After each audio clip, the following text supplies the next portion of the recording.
the bigger the toy, the smarter you better be to use it. So that's worth thinking about, because we're coming up with some pretty damn big toys. And what did my friend Jonathan Pajot said again? He said recently, I told you about him, this deep religious thinker. He's something. He said, we're going to see giants walk the earth again.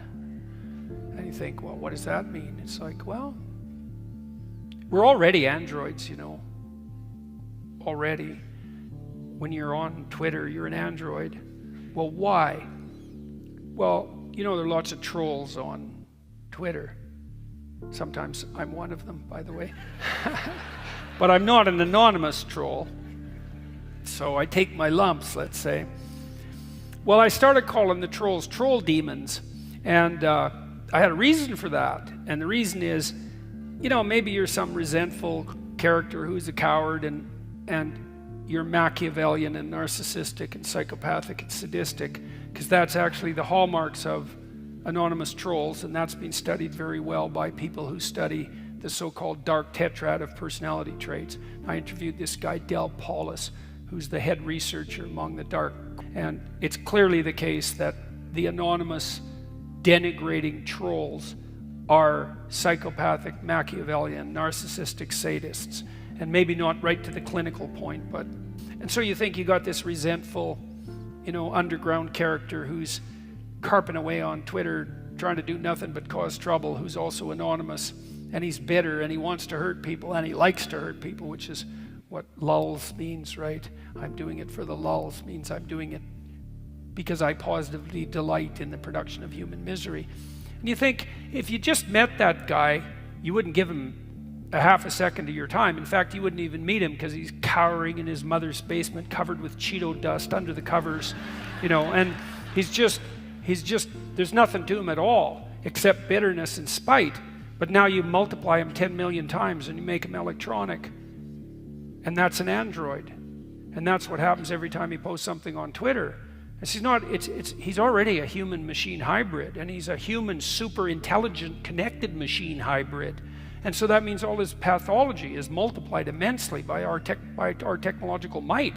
And I've thought recently that virtualization enables psychopathy. So in normal social situations, if you're a narcissistic Machiavellian and you push it too hard, someone will absolutely hit you. And that will be the end of it. But online, especially if you're anonymous, that's all stripped away. And so the psychopaths can have free reign. And part of the reason that our culture is being torn apart at the moment is because virtualization enables psychopathy. And so that's a big problem. And so that all pertains to this question of, well, you know, when you have bigger toys, you better be a bigger boy. Thousands of years of alchemical writing. The alchemists were motivated by the idea that there was a substance that was material. And if we could investigate material and discover that substance, we would live forever, we wouldn't be ill, and we could transmute base metals into gold, which would be infinitely wealthy. And Jung's notion was that the promise of matter was what impelled alchemy, and out of that grew science. And science is motivated by the notion that if we study matter deeply enough, we'll prolong life, we'll increase health, and we'll make ourselves wealthy. And of course, that's exactly what happened. And we took this technological route there. Dreamlike mythology emerged science and just blew up and made us into technological giants. How many of you know what ChatGPT is? Okay. So not very many. So I'll tell you what ChatGPT is, just so you know, because you need to know this. And I don't know what sort of technological revolution this is. Gutenberg press level? It's something like that. This is a big deal.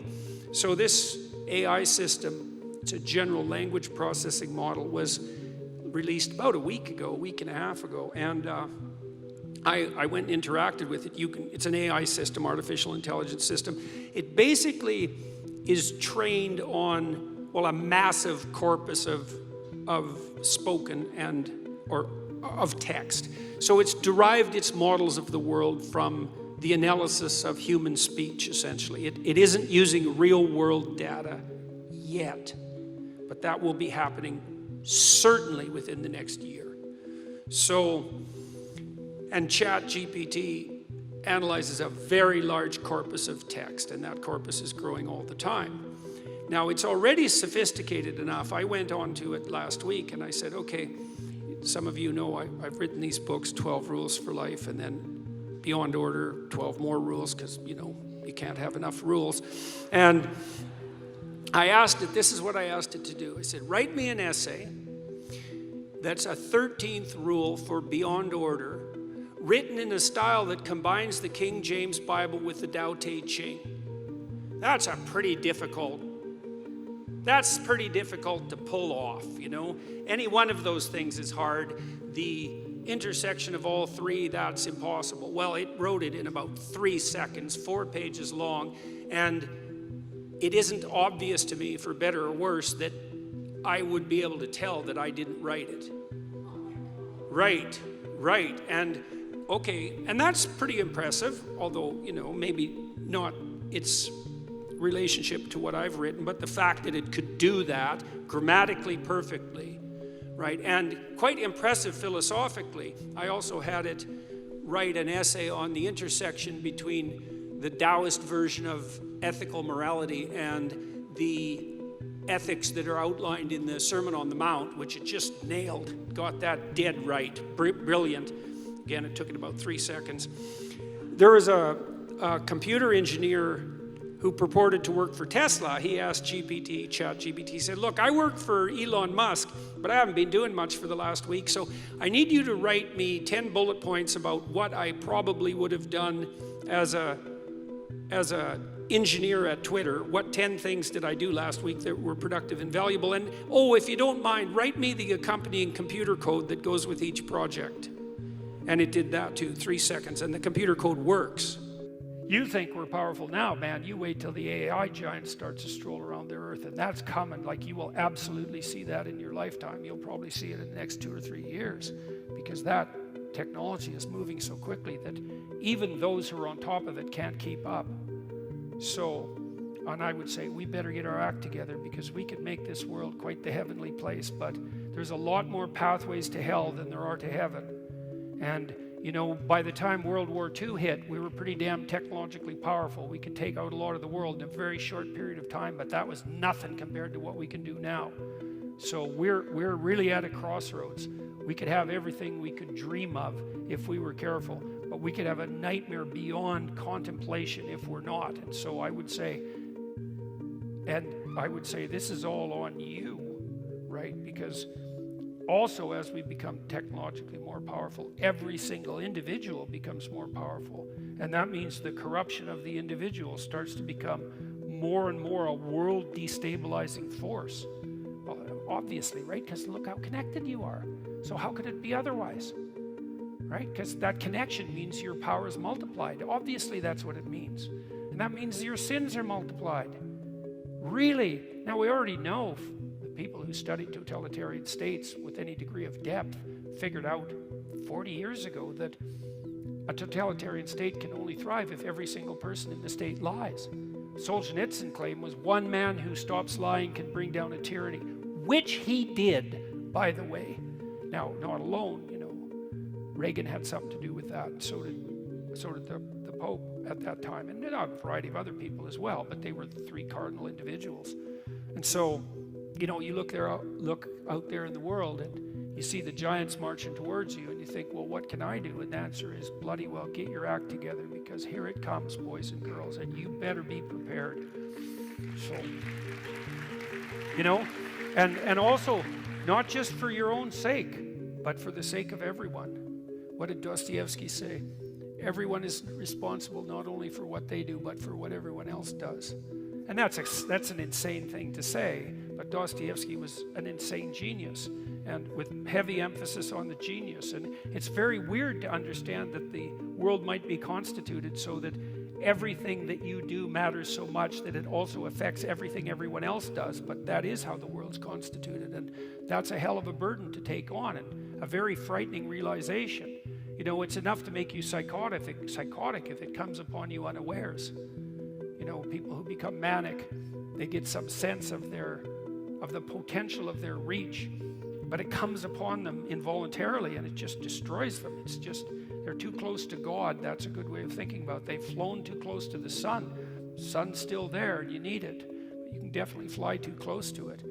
But you're still stuck with the responsibility. And that's a very daunting thought. So I'm going to tell you what's going to happen next. This is going to happen this year. So get ready. Okay, so now we have an AI model that can extract a model of the world from the entire corpus of language. All right, and it's smarter than you. And it's going to be a hell of a lot smarter than you in 2 years. So you can get ready for that too. But it's not that smart yet because it's just a humanities professor at the moment. It doesn't test its linguistic knowledge against the real world. That's what a scientist does, right? You come up with a theory that's linguistically predicated and then you throw it against the world and see if it sticks. And then the world tells you whether or not your linguistic construction is valid. But the new AI systems will be able to extract out patterns from the world itself, from images and so forth, and then be able to test their linguistic constructions against the world, and so they'll practice just like scientists.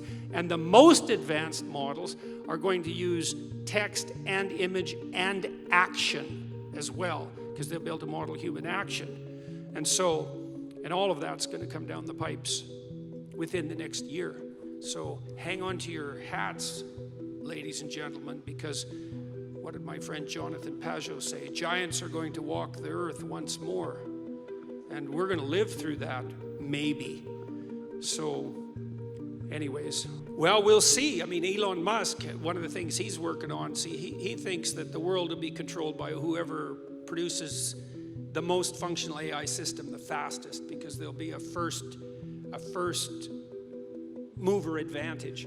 And one of the things Musk has been working on for a long time are distributed AI systems, so that you'll have your own artificial intelligence to protect you against, well, let's say against Google's artificial intelligence, for starters. Yeah, or the CCP's artificial intelligence, because you can bet your hat they're working on that about as fast as they possibly can. Science behind understanding, tuning language models to an individual's contextual experience, the human bandwidth limitation, localized and private AI, and ultimately where all of this insane progress on the technological front might be heading. My brother-in-law, Jim Keller, is a very well-known chip designer, and he's building a chip optimized for AI learning. And we've talked a fair bit about that. And I've talked to him on my YouTube channel about the perils and promises of AI, let's say. And then I've been very fascinated by ChatGPT. I know I'm not alone in that. I've been using it most recently as a digital assistant, and I got a couple of questions to ask you about that. So here's some of the things that I've found out about ChatGPT, and maybe we can go into the technology a little bit too. So I can ask it very complicated questions. Like I asked it the other day about, there's this old papyrus from Egypt, ancient Egypt, that details out a particular variant of the story of Horus and Osiris, two Egyptian gods. It's a very obscure piece of knowledge, and it has to do with the sexual element of a battle between two of the Egyptian gods. And I asked it about that and to find the appropriate citations and quotes from appropriate experts. And it did so very rapidly, but then it moralized at me about the sexual element of the story and told me that maybe it was in conflict with their community guidelines. And so then I gave it hell. I told it to stop moralizing at me and that I just wanted academic answers. And it apologized and then seemed to do less of that, although it had to be reminded from time to time. So that's very weird that you can argue with it, let's say, and that it'll apologize. It also does quite frequently produce references that don't exist. Like about 85% of the time, 90% of the time, the references it provides are genuine. I always look them up and double check what it provides. But now and then it'll just invent something completely out of the blue and offer it as actual article. And I don't understand that at all. It's like, especially because when you point it out, it again apologizes and then provides the accurate reference. It's like, so how I don't understand how to account for the behavior of the system that's doing that. These are going to be very powerful tools for you to go into these AI systems and get anything literally that you want from them, because you're going to be, with a scalpel, creating these questions layer upon layer until you finally get down to the atom. Yeah, well, you know, that's exactly what I found with ChatGPT. I mean, I've been using it quite extensively over the last month. I have it open. I use 4 search engines. I use Google, I use ChatGPT, and I use Bible Hub, which is a compendium of multiple translations of the biblical corpus. I'm doing that because I'm working on a biblically oriented book at the moment. Now there's another, oh yes, and I use the University of Toronto library system that gives me access to, you know, all the scientific and humanities journals. Yeah, so it's an amazing amalgam of research possibility, but having that allied with the ChatGPT system essentially gives me a team of PhD level researchers who are experts in every domain to answer any question I can possibly come up with, and then to refer me to the proper literature. It's absolutely stunning. And potentially force creativity in their interactions to a level that you may not have gotten out of a PhD student because they are in fear of going over the precipice. Because they're also bounded. You know, I mean, one of the things I've noticed about great thinkers is that one of the things that characterizes a great thinker, apart from, let's say, immense innate general cognitive ability, and then a tremendous amount of persistent discipline and curiosity, so those are the temperamental prerequisites, is that truly original people frequently have knowledge in 2 usually non-juxtaposed domains. So like one of the most creative people I know, deepest people I know at the moment, Jonathan Pageau, he's a Greek Orthodox icon carver. He was trained in postmodern philosophy, and he has a deep knowledge of Orthodox Christianity. Well, there's like one guy like him, right? He's the only person who operates at the intersection of those 3 specialized subdisciplines. And so he can take the spirit of each of those disciplines and engage those spirits in an internal conversation, which is very much analogous to what the AI systems are doing when they're calculating these mathematical relationships. And he can derive insights and patterns that no one else can derive because they're not juxtaposing those particular patterns. Now, ChatGPT, it has specialized knowledge in every domain that's encapsulated in the linguistic corpus. And so it can produce incredible insights on all sorts of fronts, as you said, if you ask it the right questions.